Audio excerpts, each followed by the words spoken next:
रात का समय है। एक बहुत छोटे और टूटे फूटे घर में एक परिवार इकट्ठा होकर बैठा हुआ है। हे राम, अरे आज तो ठंड जमा ही देगी। लगता है यमराज खुद हवा बनकर घर में घुस आए हैं। ये लकड़ियां भी हमारी किस्मत जैसी हो गई हैं, गीली और बेकार। अरे जलने का नाम ही नहीं ले रही हैं, बस धुआं छोड़ रही हैं। बापूजी क्या करूं, बच्चों के स्वेटर पिछले साल ही छोटे हो गए थे। मुन्नी की कलाइयां और पैर बाहर निकल रहे हैं, देखो कैसे नीले पड़ गए हैं। समझ नहीं आ रहा बाबूजी, इस बार ये कातिल सर्दी हमारी जान लेकर ही मानेगी क्या? खास खास कर छाती दुखने लगी है बहू। अरे ये घर अब घर नहीं रहा, छलनी हो गया है। उधर कोने से हवा ऐसे आ रही है जैसे कोई नागिन फुफकार रही हो। अब मुझे अपनी फिक्र नहीं है, मैं तो बूढ़ी हूँ, आज नहीं तो कल चली जाऊंगी। पर इन मासूमों का क्या कसूर है?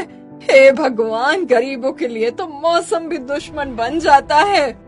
माँ जी, दुश्मन मौसम नहीं, हमारी फूटी किस्मत है। अभी इस वक्त गांव के जमींदार के घर में हीटर चल रहे होंगे, लोग मखमली रजाई में सो रहे होंगे और हम यहाँ जानवरों की तरह आग के भरोसे रात काट रहे हैं। सच कहते हैं, भगवान भी बहरा हो गया है, उसे बस अमीरों की प्रार्थना सुनाई देती है। हमारे हिस्से में तो ये धुआं और खांसी ही आई है। सुबह हो चुकी है लेकिन सूरज का कहीं नामो निशान नहीं है। घना कोहरा छाया हुआ है। मजदूरों के चौराहे पर सुरेश और रमेश खड़े हैं। सामने एक ठेकेदार गरम चाय की चुस्की ले रहा है। मालिक राम राम, कोई काम है क्या आज? बोरी उठाना, खुदाई, चुनाई, कुछ भी कर लेंगे मालिक, कल से घर में चूल्हा नहीं जला है। अरे हटो हटो यहाँ से, सुबह सुबह दिमाग चाटने आ जाते हैं। अरे जाओ भाई, आज कोई काम नहीं है। कोहरा देख रहे हो, सर्दी में सारा काम बंद पड़ा है। यहाँ भीड़ मत लगाओ, रास्ता छोड़ो, निकलो यहाँ से। भैया फिर खाली हाथ घर जाना पड़ेगा। कल रात मुन्नी भूख से रो रही थी, मैंने झूठ बोला था कि सुबह पापा खाना लाएंगे। अब बाबूजी के चेहरे की तरफ देखेंगे तो क्या जवाब देंगे? इससे अच्छा तो है कि हम मर ही जाएं, इस जिंदगी से परेशान हो चुके हैं। पागल मत बन रमेश, हम मजदूर हैं, मजदूर के हाथ में बस मेहनत होती है।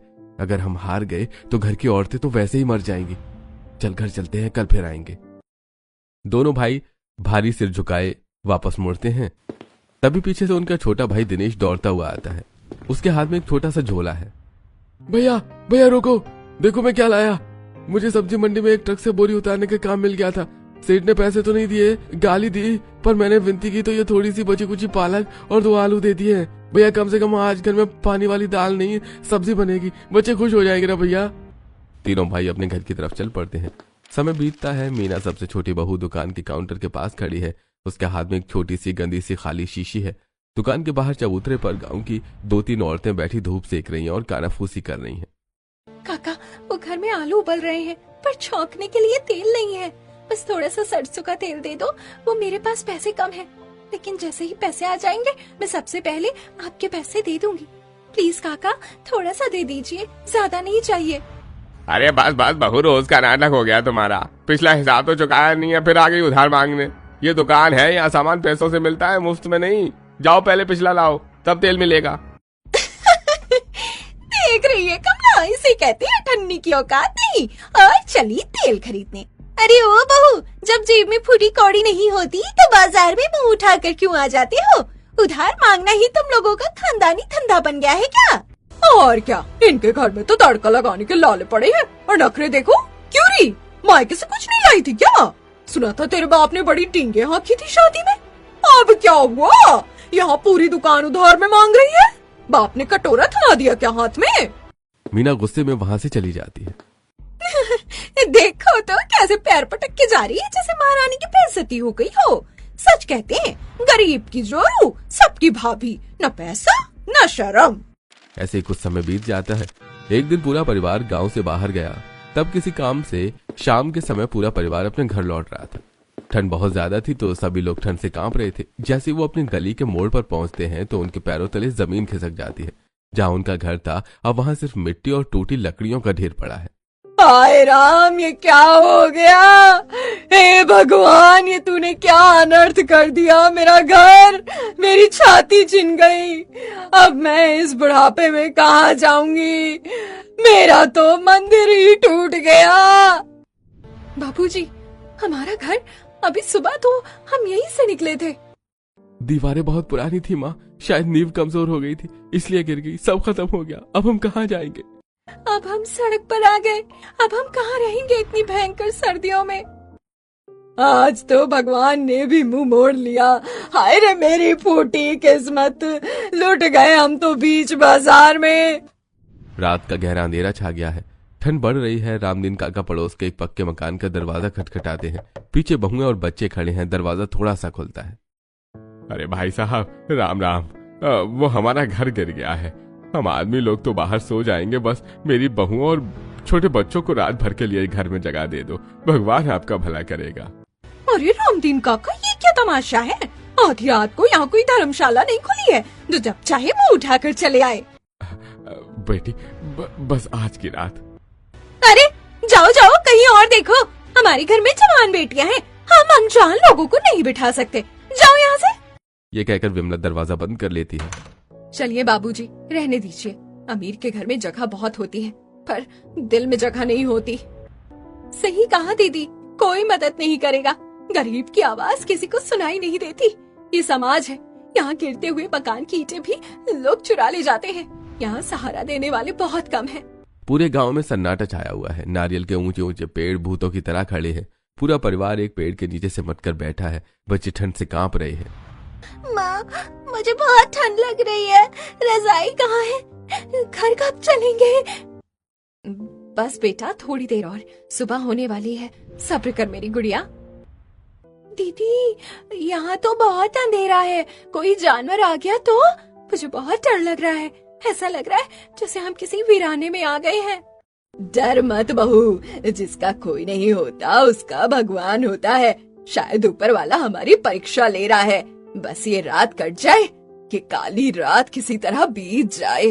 रात तो कट जाएगी माँ जी, पर ये गरीबी कब कटेगी? लगता है हमारी तकदीर काली स्याही से ही लिखी गई है। पूरा परिवार वहीं बैठा हुआ था। तभी बच्चे खेल खेल में वहां पड़ी बेकार नारियल की रस्सियों और जटाओं को इकट्ठा करके उनका ढेर बना रहे हैं और फिर उस पर लेट जाते हैं। माँ, ओ माँ, इधर देखो, यहाँ जमीन ठंडी नहीं लग रही। ये नारियल की रस्सियाँ बहुत गर्म है, जैसे रजाई हो। चुप कर मुन्नी, ठंड से दिमाग जम गया है तेरा। ये नारियल की रस्सियाँ हैं, कोई हीटर नहीं।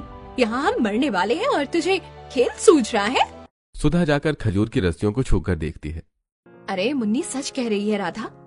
मीना, इधर आओ जल्दी, हाथ लगा कर देखो, ये नारियल की जटा है, इसमें कुदरती गर्मी होती है। दीदी, ये तो सच में गर्म है, ऐसा लग रहा है जैसे ऊन हो। बस मिल गया रास्ता। भगवान ने एक दरवाजा बंद किया तो दूसरा खोल दिया। आवश्यकता ही आविष्कार की जननी है। चलो सब लग जाओ काम पर। इन बिखरी हुई खजूर रस्सियों को समेटो। आज रात हम जमीन पर नहीं, इन रस्सियों पर सोएंगे। क्या करोगी बहू? माँ जी, अब रोने का वक्त गया, अब कुछ करने का वक्त है।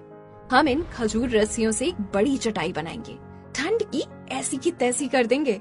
औरतों ने कमर कस ली है। सुधा, राधा और मीना मिलकर खजूर रस्सियों से एक बड़ी चटाई बनाना शुरू कर देती हैं। उनके हाथ ऐसे चल रहे हैं जैसे मशीन हो। सभी आदमियों ने रस्सियों का ढेर लगा दिया है। थोड़ी ही देर में एक मोटी सी चटाई तैयार हो जाती है। उफ, हाथ दुखे दीदी, पर देखो क्या चीज बनी है, एकदम मोटी दरी जैसी। चलो सब लोग इस पर लेट जाओ, थोड़ी बहुत तो गर्मी मिलेगी ही। हे भगवान, तेरा लाख लाख शुक्र है। ऐसा लग रहा है जैसे कांटों के बिस्तर से उठकर फूलों पर आ गए हो। दीदी, ये तो बड़ा मजेदार है, जैसे फिल्मों में दिखाते हैं ना, वो अमीर लोग कैंपिंग करते हैं, हम वैसा ही कर रहे हैं ना। हाँ मेरी पगली, ये हमारी गरीबों वाली कैंपिंग है। सो जा, कल बहुत काम करना है। उस रात खुले आसमान के नीचे नारियल की रस्सियों की गर्माहट में परिवार को पहली बार सुकून की नींद आती है। वो रस्सियां सिर्फ रस्सियां नहीं, उनकी रक्षक बन गई थी। समय बीतता है, सूरज की पहली किरण निकल रही है। सुधा सबसे पहले जागती है। वो उस नारियल के पेड़ और रस्सियों के ढेर को गौर से देखती है। उसके दिमाग में एक बड़ा आइडिया चल रहा है। वो सबको जगाती है। सुनिए, सब लोग मेरी बात ध्यान से सुनिए। कल रात इन रस्सियों ने हमारी जान बचाई। अगर ये रस्सियाँ हमें नीचे की ठंड से बचा सकती हैं, तो क्या ये हमें हवा से नहीं बचा सकती?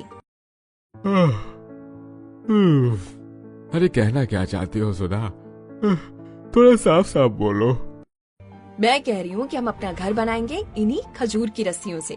यहाँ बहुत पेड़ हैं, रस्सियों की कमी नहीं है। हम औरतों को रस्सियां बनाना आता है, आप मर्द लोग बस बांस और लकड़ियां ले आइए।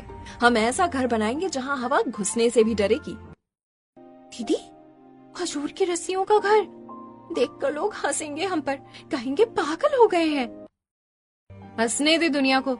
जब हम बेघर होकर भीख मांग रहे थे तब किसी ने आंसू पोंछे नहीं ना, तो अब हम भीख नहीं मांगेंगे, अपना महल खुद बनाएंगे। राधा, कुछ लोग कहेंगे लोगों का काम है कहना, हमें अपनी जान बचानी है या लोगों का मुंह देखना है। अरे सुधा ठीक कह रही है, दूसरों के दरवाजे पर धक्के खाने से अच्छा है कि हम अपनी मेहनत से अपनी शर्तों पर जिए। हम बांस लाएंगे, तुम रस्सियां बनाना, देखते हैं किस्मत हमें कब तक हराती है। जाको राखे साइया, मार सके ना कोई। मेरी बहुओं में तो आज मुझे दुर्गा दिख रही है। शुरू करो काम, मेरा आशीर्वाद तुम्हारे साथ है। दोपहर की कड़ी धूप है लेकिन हवा में अभी भी ठंडक है। घर के आदमी बांस काट रहे हैं और औरतें सुधा, राधा और मीना लगातार नारियल की जटाओं को मसलकर रस्सियां बना रही हैं। उनके हाथ लाल हो चुके हैं, हथेलियों पर छाले पड़ गए हैं। दीदी, अब और नहीं हो रहा। देखो, छालों से खून रिसने लगा है। ऐसा लग रहा है जैसे हाथों में आग चल रही हो। क्या हम थोड़ी देर रुक नहीं सकते? जानती हूँ राधा, बहुत दर्द हो रहा है, पर बात को समझो। ये दर्द उस ठंड से कम है जो रात को हमारे बच्चों की जान ले सकती है। अगर अभी हाथ रुक गए तो रात को हमारी सांसें रुक सकती हैं। बस थोड़ा और मेरी शेरनी, याद रख, जब तक तोड़ेंगे नहीं तब तक छोड़ेंगे नहीं। लाओ, मैं भी थोड़ा हाथ बटा देती हूँ। बुढ़ापे में हड्डियाँ कमजोर हैं पर हिम्मत अभी भी पहाड़ जैसी है।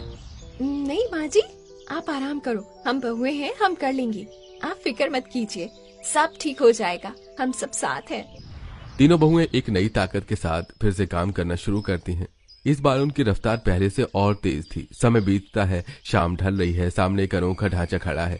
बांसों के बीच खजूर की रस्सियों की इतनी घनी बुनाई की गई है कि वो एक मजबूत दीवार बन गई है। पूरा परिवार उस नए घर के सामने खड़ा है। रामदीन की अंदर जाकर चारों तरफ देखते हैं और हैरान रह जाते हैं। अरे वाह, ये तो चमत्कार हो गया। बाहर हवा साए साए कर रही है पर अंदर नहीं आ पा रही है। मेरी बहुओं ने तो कमाल कर दिया। इसे कहते हैं तिनके से महल बनाना। कुछ ही देर में पूरा परिवार घर के अंदर आ जाता है। सच कह रहे हो, लोग ईंट पत्थर से मकान बनाते हैं, पर मेरी बहुओं ने अपनी मेहनत और पसीने से घर बनाया है।